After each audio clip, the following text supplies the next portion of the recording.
Hi friends, இன்றைக்கி நம்ம வீட்டில் என்ன சமையல் அப்படின்னு பார்க்கலாம். நான் ஏற்கனவே சொன்ன மாதிரி தாங்க, சாட்டர்டே சண்டே ஃபுல்லாக நான்வெஜ் தான் வீட்டில்.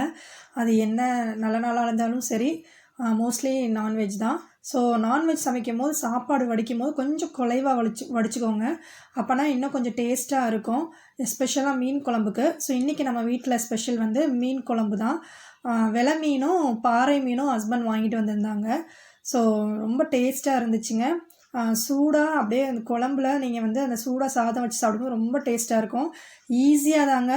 இந்த வெங்காயம், தக்காளி, சீரகம், மிளகு, வெள்ளைப்பூடு, குழம்பு மிளகாத்தூள் இதெல்லாமே போட்டு வதக்கி அரைச்சி ஊற்றி வச்சுருக்கேன். ரொம்ப டேஸ்ட்டாக இருக்கும். உங்களுக்கு டீட்டெயில் ரெசிபி வேணும்னா சொல்லுங்கள், நான் செஞ்சு காமிக்கிறேன். மோஸ்ட்லி குழம்புக்கு வந்து தலையும் வால் மட்டும் போட்டு வச்சுட்டு மிச்ச பகுதியெல்லாம் நான் வந்து ஃப்ரை பண்ணிடுவேன். ஃப்ரையுமே வந்துட்டு இன்றைக்கி ரொம்ப ஜூஸியாக இருந்துச்சுங்க. இந்த இந்த ரெசிபீஸ்லாம் உங்களுக்கு வேணும்னா சொல்லுங்கள், நான் வந்து கண்டிப்பாக ட்ரை பண்ணி காமிக்கிறேன். இந்த ஃபிஷ் ஃப்ரைக்கு நான் எடுத்துருக்கிற மசால் வந்து சிக்கன் பொடி தாங்க. நீங்கள் வந்து சிக்கன் பொடியும் வத்தப்பொடியும் இதுதான் டேஸ்ட் கொடுக்கும். ஃபிஷ் மசாலா வந்து உங்களுக்கு அவ்வளோ டேஸ்ட் கொடுக்காது. ஸோ சிக்கன் மசாலா, வத்தப்பொடி, அரிசி மாவு, இஞ்சி பூண்டு பேஸ்ட்டு, லெமன்.